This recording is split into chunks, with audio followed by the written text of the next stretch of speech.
maqaa kee biyyarraa dhuftee waan waaqayyo sii godhee obboleessi si maddiitiis maal kee akka ta'e dubbadhuutii dhugaa ba'i. Maqaan koo Dharraa Kubsaan jedhama. Asuma Muraayyuurraa dhufnee inni na bukkee Dayyanee Kubsaa jedhama. Waaqayyo naa godhani bara 2004 mana godhadhee amma bara 2012tti dhala arganne waggaa 8 fannabe bara 2012 ji'a 11ffaa keessa ol daaraaraa hin buune ji'a 1ffaa keessa jechuudha.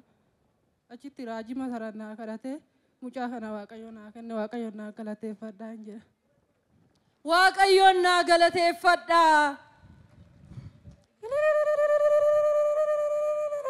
Isa dhalaan nama eebbisu waggaa 8 booda lafa namni nama jibbetti jechi namatti baay'atetti inni boru darabeen kan kooti jedhee galateeffatu. Mee obboleettiin kee waan muraasa dhugaa baatetti atis immoo ceephoo ishiirra turee fi akkamitti gara waldaa araaraa akka fiddee dhufte mee dhugaa ba'i? Anan beekuun ishii keessaa baay'ee rakkachaa turte dhugaa baati ishii kana bichaa mitiin dhukkuba ture. Baay'ee dhukkuba ture ana bira waggaa 2 turte as buraayyuma kana jechuudha. Gizee dhukkubu kana baay'ee dhukkuba garaa ishee bokus kaa yoo ganama nagaa taate galgala nagaan qabdu yoo guyyaa nagaa taate halkan nagaan qabdu baay'ee dhukkuba ture.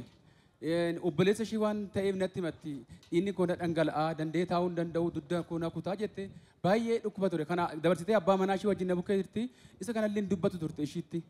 Maskaramii gaafa guyyaa 19 achi erga buune booda raajiin namoonni dhala barbaadan fuula fititti baa gaafa jedhu wajjin baatee erga baateen booda gaafa guyyaa erga achi galleen booda manumatti gallee dhukkubni sun hin jiraanne deebitee mucaa dhiiraa galtee guyyaa saniin booda mucaa dhiiraa argatte ishinu.